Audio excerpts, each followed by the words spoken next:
इसलिए खुशी का होना स्वाभाविक है। लेकिन जैसा कि अभी अध्यक्ष महोदय कह रहे थे, बहुत अच्छी बात कह रहे थे कि आयोजन को केवल आयोजन के लिए न रह जाइए। वस्तुतः ये विचार हमारे जीवन के हिस्से होने चाहिए, क्योंकि जितने भी आध्यात्मिक पुरुष हुए हैं, जो साधना की ऊंचाई पर उठे हैं, उन्हें हम केवल परिचर्चा करके नहीं समझ सकते हैं। उन्हें तो हम केवल जी के समझ सकते हैं। आज विषय कबीर का है। बुद्ध के लिए यदि कही जाए बात वही है, महावीर के लिए कही जाए बात वही है। बुद्ध की चर्चा हम कर सकते हैं, बुद्ध के विचारों की व्याख्या कर सकते हैं, लेकिन क्या इससे हम बुद्ध को समझ लेंगे?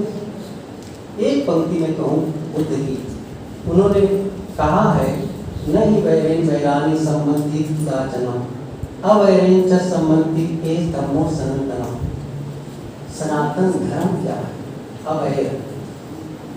अवैर, वैर से वैर नहीं मिटता, अवैर से ही वैर मिटता है। अब ये पालन करना, देखिए व्याख्या करना तो बड़ा सरल है, लेकिन क्या सचमुच हमारे भाव अवैर का होता है?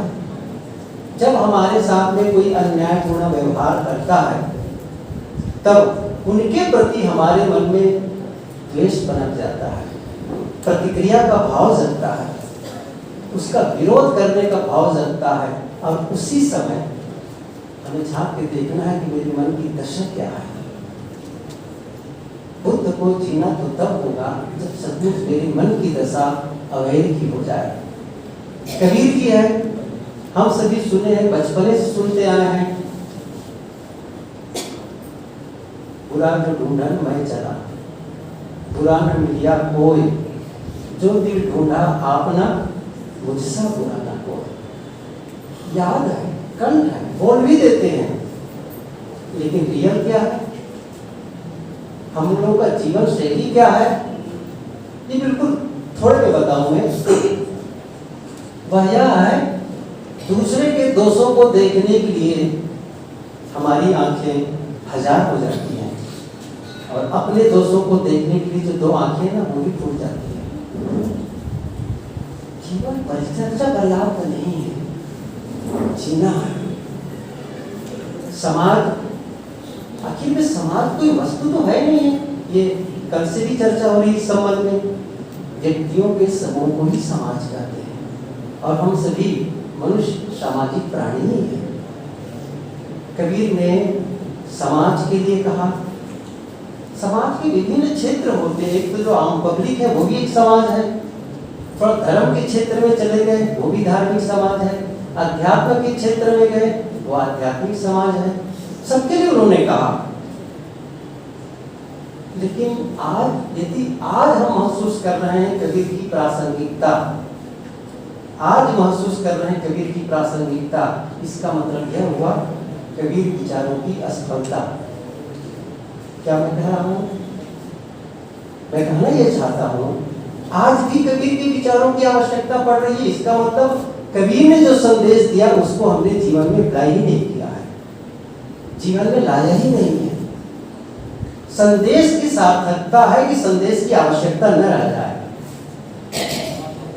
आज भी उसकी आवश्यकता है। इसका मतलब है जो उन्होंने जाति पाति का विरोध किया, और आज भी हम उसी बातों को कह रहे हैं, उन्होंने विरोध किया, इसका मतलब आज भी उसकी आवश्यकता है।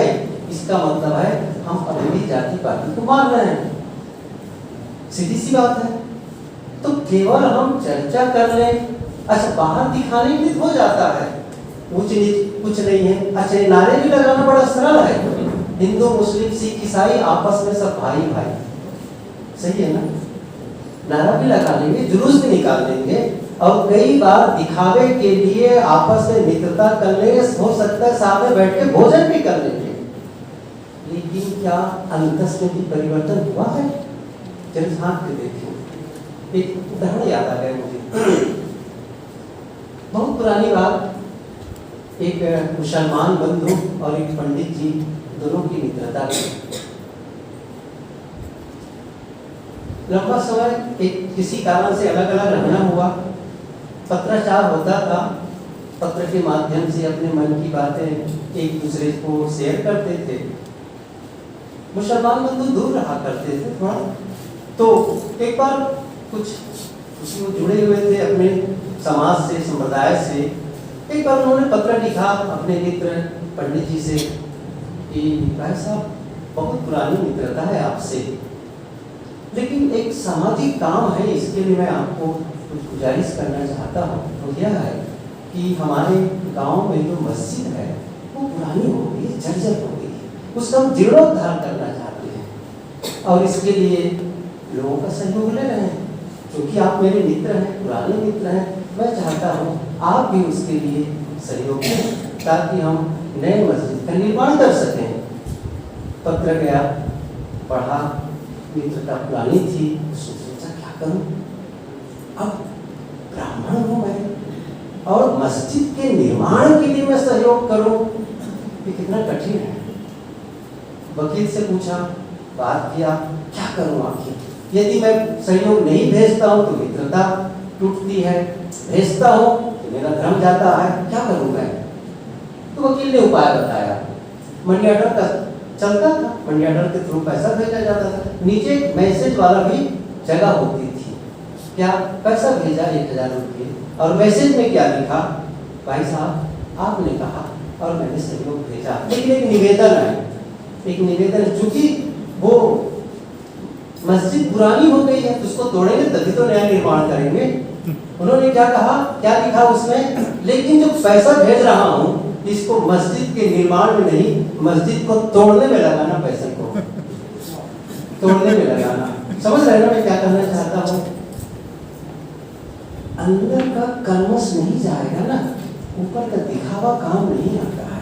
इसको बिल्कुल एक पैरेलल, एक उदाहरण और है। एक मुसलमान भाई बूढ़ा हो गया था, नाली में गिर गया और ऐसा लगा कि जैसे मैं मर जाऊंगा, चिल्लाने लगा बचाओ बचाओ। लोग आए, भाई क्या चाहिए अंतिम में आपको, क्या अंतिम का जो भाव क्या है, चाहते क्या है, इच्छा क्या है अंतिम। उन्होंने कहा किसी पंडित जी बुला दो, वो मुझे दीक्षित कर दे। अरे गजब हो गए, इतने दिन तक मुसलमान थे, पंडित को बुलाने की क्या जरूरत है। कहा सुनो सुनो मेरी बात मानो, किसी पंडित को बुला दो, मुझे कम से कम वो हिंदू बना दे। आखिर क्यों, इतने दिन तक तुम मुसलमान थे, अब मरने के वक्त तुम क्यों हिंदू बनना चाहते हैं। उसने क्या कहा, मरे तो कोई हिंदू मरे, मुसलमान का है मरे। समझ रहे ना मैं क्या कहना चाहता हूँ। अंतस जब तक नहीं बदलेगा तो दिखावा से काम नहीं चलेगा हमको। इसलिए आवश्यकता है, जैसे कभी अब उसकी व्याख्या करूं, उनके पदों का उदाहरण दूं, मैं घंटों बोल सकता हूं उस विषय पर, लेकिन सहज क्या है, उन्होंने देखिए कोई आधार नहीं है जाति पाति का, ऊंच नीच और छुआछूत का, हिंदू मुस्लिम का कोई आधार नहीं है। कोई वैज्ञानिक आधार हो तो मान ले, आप किसी भी वर्ग के, किसी भी संप्रदाय और जाति के व्यक्ति के खून को बाहर निकाल दो, आप लेबोरेटरी में भेज दो पैथोलॉजी में, और वो बताते हैं हिंदू का है, ये मुसलमान का है, ये ब्राह्मण का है, ये शूद्र का है। कोई आधार ही नहीं है। किसी ने लिख दिया, किसी ने कह दिया, माने चले जा रहे हैं, आज भी माने चले जा रहे हैं। तो फिर कबीर तो चुप चुप प्रासंगिक रहेंगे, लेकिन प्रासंगिकता तब खत्म हो जाएगी जब सचमुच एक दूसरे को आत्मसात कर लेंगे। धर्म के क्षेत्र में भी यही है। अब धार्मिक कपड़ा मैं पहन लिया, कई लोग पहन लिए, अच्छा इसमें भी संघर्ष है, लड़ाई कितनी है। धर्म के क्षेत्र में जितनी लड़ाइयां हैं शायद अन्य क्षेत्रों में नहीं है, बहुत ज्यादा। लड़ाई किस बात की है, विभिन्न संप्रदायों की लड़ाई है, धर्म की नहीं है। ये भले सुनते हैं मजहब नहीं सिखाता आपस में बैर करना, लेकिन मैं सच बताऊं मजहब ही सिखाता है। बताइए, मजहबी तो सिखाता है बैर करना, धर्म थोड़ी सिखाता है बैर करना। और ये मजहब क्यों सिखा रहा है, इसलिए सिखाते हैं क्योंकि सब अपने संप्रदाय को ईश्वरीकरण कर लिए हैं। मेरा संप्रदाय ईश्वरकृत, मेरी पुस्तक ईश्वरकृत, और जो भी कहा जा रहा है वो ईश्वर के द्वारा कहा जा रहा है। और सभी कहते हैं, कोई ईश्वर, कोई अपने महापुरुषों, सभी ईश्वर, कोई कहता है ईश्वर का अवतार है। कोई कहता है ईश्वर का ये दूत है, संदेशवाहक है, कोई ईश्वर पुत्र कह रहा है। इसलिए सब बड़े चढ़े अपने मानते। और सच क्या है, इस दुनिया में जितने लोग हुए वे सभी महापुरुष के रूप में आए। कोई ईश्वर नहीं आया है, कोई ईश्वर का पुत्र नहीं आया है, कोई ईश्वर का संदेशवाहक नहीं आया है। सब मनुष्य थे। और जितनी भी किताबें हैं, चाहे वेद हो, बाइबल हो, पुराण हो, जितने भी नाम ले लें आप, सब मनुष्यकृत है। और सारे संप्रदाय मनुष्यों के द्वारा ही चलाए गए हैं। लेकिन जब आप उसको मानते हैं कि ये ईश्वर का है, और ये भी सच है, क्या कहते हैं, जो मेरे संप्रदाय में आएगा उन्हीं को मोक्ष होगा, उन्हीं का कल्याण होगा, दूसरे में जाएगा उसका नरक होगा। लड़ाई यही शुरू होती है। आप अपने संप्रदाय के नियमों को माने, आप अपने संप्रदाय के अनुसार चले, लेकिन दूसरों को गलत कहने का अधिकार नहीं है। लेकिन इसी खींचातानी में लड़ाई होती है। कबीर ने जीवन का किया, जीवन का। आज सभी अपने अपने सरणी में चले। गुरुदेव जी हमारे कहा करते थे, अपने नियमों का पालन करें, दूसरे के नियमों का आदर करें। दूसरे के संप्रदाय में जो पूजा पाठ करती है, ठीक है, उनका तरीका है, लेकिन आप बड़े हैं, दूसरे छोटे हैं, ये मानना छोड़ दें। और धर्म के नाम पर जो सबसे बड़ा अभिशाप है वो है चमत्कार। चमत्कार का घटाटोप।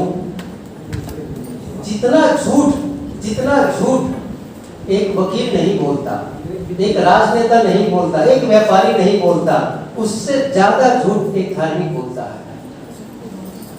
और दूसरे लोग झूठ बोलते हैं ना, उसको लेकर तो वे बल्कि उनकी आलोचना होती है। और जब धार्मिक झूठ बोलता है ना, उसकी प्रशंसा होती है, वो भी व्यासपति पर बैठ करके।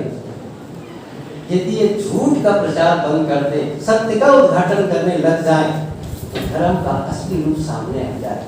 कबीर ने अध्यात्म के संबंध में भी कहा है कि आप आत्मा से अलग परमात्मा कहाँ पाओगे? आत्मा से अलग कहाँ से देवी और देवता की कल्पना कर लिए? जीव सबको अनुभव कहते ना कि सब घट मेरो साइया, वो अंदर कस्तूरी कुंडल बसे मेरी ढूंढे बनवाई, ऐसे घट घट राम है दुनिया जानत नाही। सबके दिल में बसा हुआ है, सभी समझते हैं इस चीज को। मोको कहाँ ढूंढे बंदे, मैं तो तेरे पास में। कहने का मतलब यह हुआ, आप आंख से देख करके जिसको आप मानते हैं परमात्मा है, वो रूप है, वो रूप है, वो वस्तु है। वो कोई ब्रह्म और खुदा जिसे कह रहे हैं उसको देखा जा सकता है, छुआ जा सकता है। ये तो कबीर ही नहीं, गोस्वामी जी ने भी साफ शब्दों में कह दिया है, गो गोचर जन लगमन जाहि सो सब माया जानो भाई। जो इंद्रिय ग्राह्य है वो सब माया है, वो ईश्वर नहीं हो सकते हैं। सबके दिल में बसने वाला ये आत्मा ही परमात्मा है। आप अपने मन को साफ करें, अपने मन चित्त को साफ करें और उसमें स्थित हो, वही आनंद है, वही सुख है, वही शांति है। और इसी के लिए जीवन मूल्य विकसित करना होता है, इसी के लिए विकसित करना होता है अपने जीवन मूल्य को। जीवन मूल्य का सीधा देखिए, आप विद्वान में बैठे, मैं एक सामान्य साधक हूँ, मुझे इसके बारे में जानकारी बहुत नहीं है, लेकिन मैं जो कहना चाहता हूँ वो क्या है, वह काम हमारे जीवन में जो हमारे जीवन के मूल्य को बढ़ा दे, वह बढ़ा दे। जब बच्चे मिलते हैं, मैं उनसे प्राय कहा करता हूँ, देखो कोई कंपनी वाले जब अपनी वस्तु की क्वालिटी बढ़ा देते हैं, चाहे मोबाइल हो, घड़ी हो, कोई भी चीज की, तो उसकी मांग बढ़ जाती है। ऐसे ही जब आप अपने जीवन की क्वालिटी बढ़ा देंगे, आपकी मांग बढ़ जाएगी, आपके मूल्य बढ़ जाएंगे। क्वालिटी का मतलब होता है गुण। देखो, गुण का मतलब दो हो गए, एक अवगुण, दूसरा सद्गुण। अवगुण हमारी क्वालिटी नहीं हो सकती है, क्रोध आपकी क्वालिटी नहीं है, द्वेष आपकी क्वालिटी नहीं है। क्यों मैं कह रहा हूं कि क्रोध आपकी क्वालिटी नहीं? क्रोध क्वालिटी इसलिए नहीं है कि कोई भी क्रोध करते हुए इंसान के पास रहना नहीं चाहता है। हम उन्हें पसंद नहीं करते जो क्रोध करते हैं हमारे ऊपर, बल्कि विनम्रता से बोलते हैं, मीठे शब्दों का प्रयोग करते हैं, वही आदमी हमें पसंद आते हैं। मैं क्या कहना चाहता हूँ, बिल्कुल साफ है, हम उनके साथ रहना हमें अच्छा लगता है जो हमें अच्छा महसूस कराए। इसलिए क्रोध हमारी क्वालिटी नहीं है, विनम्रता हमारी क्वालिटी है। ये कबीर की पंक्ति में साफ शब्दों में आया है। अब इसको मैं अलग अलग उनकी पंक्तियों को उद्धृत करूं, इसकी जरूरत नहीं है। धैर्य हमारी क्वालिटी है, विनम्रता हमारी क्वालिटी है, सहनशीलता, क्षमा कर देने का गुण, क्षमा कर दे। आप कहीं भी रहे, देखिए यहाँ कई बच्चे बैठे हुए हैं, आप हो सकता है आपका विभिन्न क्षेत्रों में जाकर के आपका प्रोफेशन हो अलग अलग, लेकिन कहीं भी रहेंगे, कहीं भी ये क्वालिटी वाला जीवन, आपके जीवन मूल्य आपको हर जगह आपका काम करेगा। एक भाई है जो मलेशिया रहते हैं, जब उनके घर जाना हुआ तो उनका फोन आया मलेशिया से। उन्होंने कहा कि आपसे मिलना था, मिल नहीं पाया। फिर उन्होंने क्या कहा, लेकिन जो घर में संस्कार मिले, जो संतों से संस्कार पाया हो, यहाँ भी काम आता है। मैंने कहा भैया, जीवन में जो सद्गुण है ना, इसकी मांग पृथ्वी के किसी भी कोने में चले जाओ, वो उतनी ही बनी रहेगी और उतना ही उसका महत्व है। इसलिए आप कहीं भी जाएं, अब कुछ भी काम करें, आप अपने जीवन में सद्गुणों का विकास करें। पैसे से आपके जीवन में शांति नहीं आएगी। आप केवल पैसा कमा रहे और केवल विद्या के बल पर आप चाहेंगे कि परिवार में प्रेम बढ़ जाए, मन की शांति है। कई बार तो मैं बच्चों से भी कहा करता, बहुत सारे, कई बार मुझे विद्यालय भी जाके बोलना पड़ता है। कभी कभी बच्चे आते हैं पढ़े वाले, मैं कहता हूँ अच्छा तुम बहुत ज्यादा पढ़ लिए, बहुत सारी डिग्रियां पा करके प्रमाण पत्र पा गए, क्या होगा? मान लो आप पीएचडी हो गए, आप पीएचडी हो गए और आपकी पत्नी रूठ गई और आप प्रमाण पत्र लेकर के जा रहे हैं, देखो जी मैं तो पीएचडी हूँ, मान जाओ मेरी बात। मान जाएगी वो? नहीं मानने वाली। अच्छा मैं उसे बता देता हूँ क्या करेगी, उसको बता देता हूँ, सुन लीजिए क्या करने वाली है। आप लोग मत करना, लेकिन क्या हो सकता है इसको मैं बताता हूँ। आपके हाथ से प्रमाण पत्र छीनेगी, 10 टुकड़े में फाड़ करके डस्टबिन में फेंक देगी। वो डिग्री काम नहीं आएगी वहां काम आएगी आपका प्रेम, वहां काम आने वाला है आपकी विनम्रता, वहां काम आने वाली आपकी ईमानदारी। क्या आपने अपने जीवन में प्रेम को विकसित किया है? जिस प्रेम के बारे में कबीर साहब ने कहा 2.5 आकर प्रेम का पढ़े से पंडित हो नहीं है। हमने तो नफरत को विकसित किया है, हमने तो वैमनस्यता को विकसित किया है, हमने तो क्रोध को विकसित किया है, क्षमा को कहाँ विकसित किए हैं? जीना पड़ता है, जीवन को तराशना पड़ता है, जीवन को संवारना पड़ता है। कई बार मैं कहता हूँ, जैसे आप विद्यालय में हैं, चाहे कॉलेज हो, विद्यालय या हॉस्पिटल ही क्यों ना हो, आपके बहुत सारे टीचर्स। अभी मैं पिछले गांव में एक विद्यालय में बच्चे आए हुए थे, 150 बच्चे आए हुए थे हाई स्कूल के। मैंने पूछा अच्छा आपके विद्यालय में बहुत सारे बच्चे हैं, टीचर्स हैं, बहुत सारे टीचर्स हैं, क्या आप सभी कुछ उनमें से कुछ ऐसे टीचर होंगे जिनके प्रति आपका सम्मान का भाव ज्यादा होगा, उनको आप ज्यादा चाहते होंगे? सब बच्चे सीधे खाने लगेंगे। क्यों? कुछ तो है, पढ़ाते सभी टीचर से, लेकिन किसी टीचर से आप बिल्कुल जुड़ जाते हैं क्योंकि कुछ तो क्वालिटी उनकी भिन्न है, कुछ तो उनको अच्छे से उनके पास रहना अच्छा लगता है, उनको सुनना अच्छा लगता है।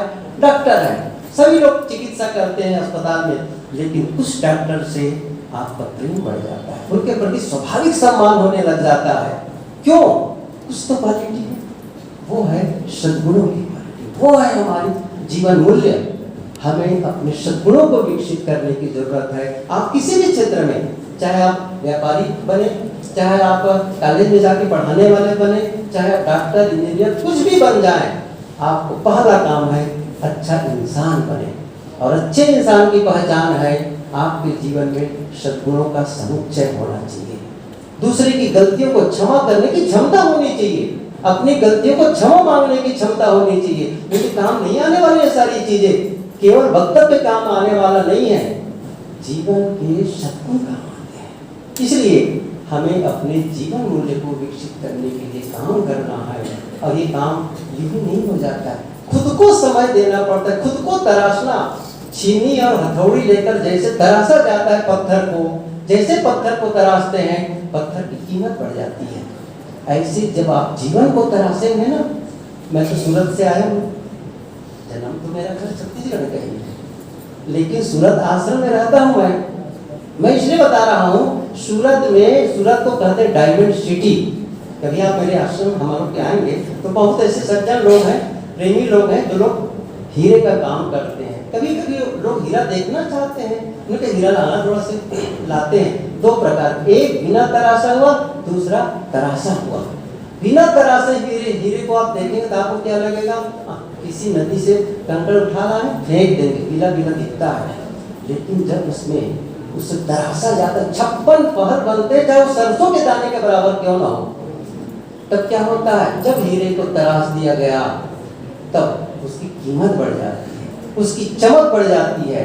ऐसे ही जब अपने जीवन को हम तराश देते हैं, जीवन की चमक बढ़ जाती है और जीवन की कीमत बढ़ जाती है।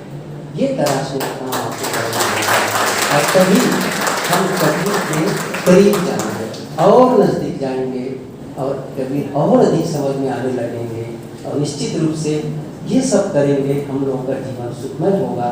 आप सबको बहुत सारा धन्यवाद, आयोजकों को, बच्चों को, क्योंकि वहाँ पर ध्यान शिविर चल रहा है, बहुत सारे वहाँ साधक लोग इंतजार कर रहे हैं, यही टाइम है 3 से 5 का और वहाँ मुझे जाना होगा। मैं आप सबका आभार व्यक्त करता हूँ।